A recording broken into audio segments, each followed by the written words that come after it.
Body positivity, not for men. In my recent video on fat acceptance and body positivity, we discussed the disparities between men and women's representation and the overwhelmingly feminist nature of the movement itself. But it may be more than just leaving us out of the discussion.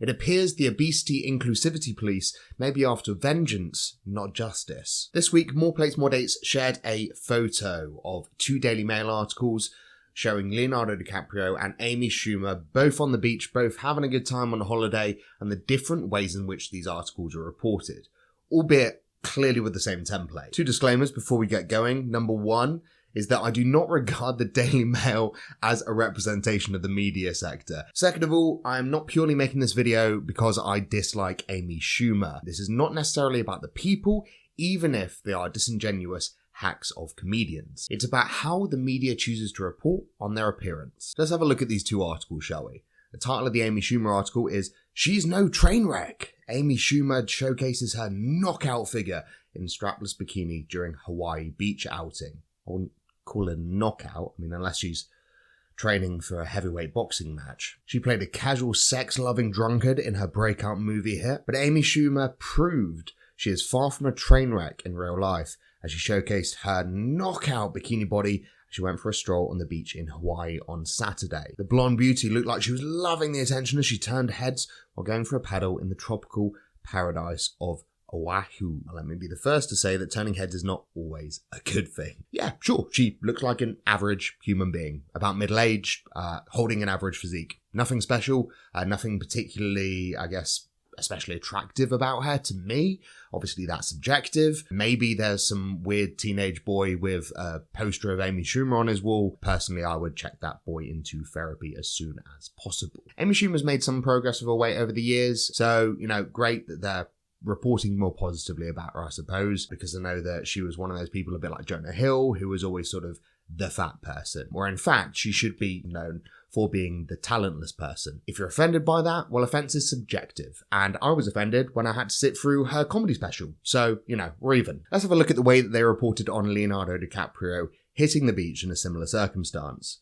The too much eating Gilbert Grape. Leonardo DiCaprio shows off middle-aged spread as he enjoys Mexican getaway with Nina Agdal, presuming that's his new 18-year-old girlfriend. He played a grizzled man who lived off the earth in The Revenant, but Leonardo DiCaprio displayed the body of a fellow who likes to live the high life as he went for a paddle in the Mexico. As I said, not the pinnacle of journalism. The jolly actor showed off his middle-aged spread as he made the most of the sunny weather on the Caribbean coast. In terms of journalistic genius, we've hit rock bottom, but it does paint a telling picture. Now, if you ask me, in both these pictures, they're fairly comparable physiques, right? Nothing special, nothing worryingly fat, just bog standard average. And yet the way they're reported on is completely different. Why? Well, because the media can no longer report on women. They can no longer speak derogatively about women or their appearance, and yet clearly they've realised that men are still fair game. Now I understand that 5 years ago, the roles probably would have been reversed, but whose fault is that? And they've clearly decided that if they can't rag on women, they'll shift the focus onto men. Why? Because nobody cares. Men and women both suffer because of the unrealistic body standards in mainstream media, on social media, or in society in general. I don't get where these media outlets are getting the idea that men are somehow better equipped to deal with it. If they haven't noticed, male suicide is exponentially higher than women, and there's currently a steroid epidemic sweeping the globe. We've got teenagers who are getting their first pube and then suddenly jumping on trend. Why? Because of the unrealistic body standard on social media and the world in general. Now, the broadly feminist body positivity movement would probably tell you two things. First of all, men do suffer, absolutely. But second of all, it's not as important as the suffering of women. Good old-fashioned individualism and selective morals. Did you hear about the disaster that swept the orphanage into the ocean yesterday? Don't have time to care about that, mate. There's a climate crisis going on. Equality and fairness is not about vengeance. It's not about saying, we have suffered, now you must suffer. This video is about more than just this one issue. This video is about the individualistic nature of society today, the tribalism, the double standard. But to list a few issues that men do face to show you that this is a legitimate issue, there is a huge height stigma with men. The same women who are saying you should love me as I am and I'm beautiful, doesn't matter what you say, are the same ones putting no men under 6 foot in their Tinder bios. A lot of the gender norms for men have not been dismantled at the same time as the gender norms for women. Men are not able to be seen as a victim. We've seen this with the Johnny Depp trial. There are still people who adamantly believe Amber Heard, even though her response to everything is they were lying, even if according to her, every single person who's taken the stand is lying. I'm sorry, that's gaslighting, something that the feminist movement loves to call men out for. But as soon as a woman's doing it, we should believe all women. We are very much objectified on a daily basis. Maybe this is the blurring of the lines of, who can have a masculine approach to things. But I thought the narrative was that masculinity is toxic in general. Because personally, I don't understand where the line's drawn at the minute between toxic masculinity and just the concept of masculinity being bad as a whole. Please don't get this misconstrued that I'm trying to deflect from the issues that women face and make some kind of all lives matter detraction movement. Absolutely not.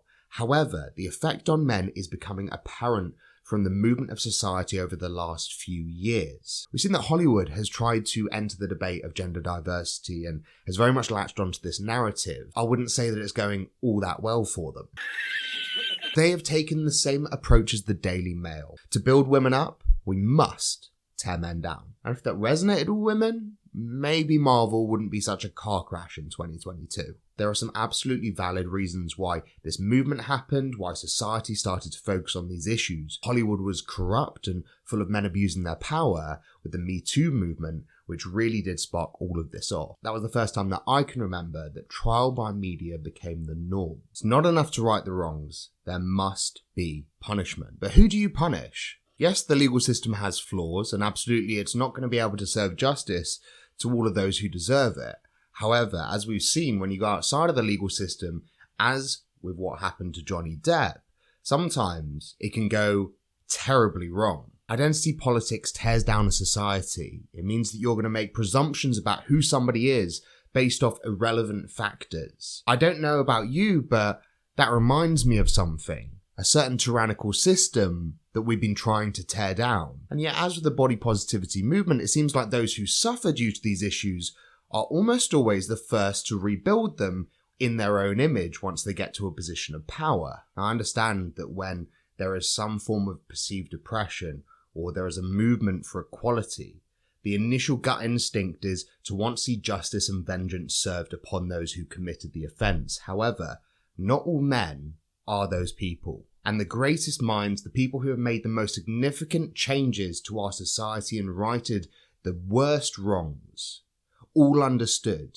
that you cannot pursue vengeance to achieve peace and justice. I am for a lot of the beliefs in the body positivity movement. I am for women's right to go about their lives peacefully without external abuse because of their appearance. I'm especially empathetic towards those who can't change the circumstance, but those who can, obese people, for example, still deserve a certain level of respect and not to be judged based on how they look. But if we're going to have a standard in society that we do not judge people based on how they look, this needs to apply to everybody, not just the people that you care about. And that means that when you want to overthrow a system of perceived oppression and tyranny, don't go and create another one the first chance you get. So yeah, just a photo in the Daily Mail. But that just happens to be one of the most popular and powerful media outlets in the world. So if you don't see why that's important, or these issues that it raises, then maybe this channel's not for you. But thanks for watching anyway.